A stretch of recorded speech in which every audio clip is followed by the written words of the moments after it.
Hi అందరికీ, నా స్టైల్లో మసాలా దోశ ట్రై చేయండి. Trust me, అద్దిరిపోయింది.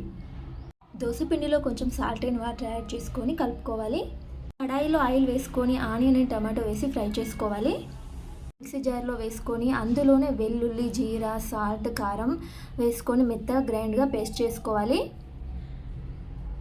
ఇప్పుడు మన ఆలు మసాలా కోసం అయితే అదే కడాయిలో ఆయిల్ వేసుకొని శనగపప్పు, మినప్పప్పు, ఆవాలు, జీలకర్ర, పచ్చిమిర్చి, సాల్ట్, అలాగే ఆనియన్ వేసుకొని కొంచెం ఫ్రై అయినాక పసుపు వేసుకొని మ్యాష్ చేసుకున్న ఆలును కూడా అందులోనే వేసి మొత్తం కలిసేలా ఫ్రై చేసుకోవాలి. మొత్తం కలిసేలా అయితే ఫ్రై చేసుకోవాలండి. ఇందులోనే సరిపోయినంత సాల్ట్, మసాలా వేసి కలుపుకోవాలి.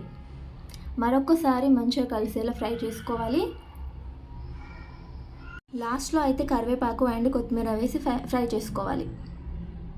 మసాలా కర్రీ అయితే రెడీ అయిపోయినట్టండి, చూసారు కదా. అలాగే ప్యాన్ వేడినాక దోశ వేసుకోవాలి. అయినా మనం మిక్సీ పట్టుకున్న పేస్ట్ కూడా వేసుకోవాలి.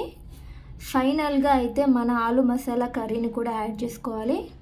అంతేనండి, ఆలు మసాలా దోశ అయితే రెడీ అయిపోయింది. వీడియో నచ్చితే లైక్ చేయండి.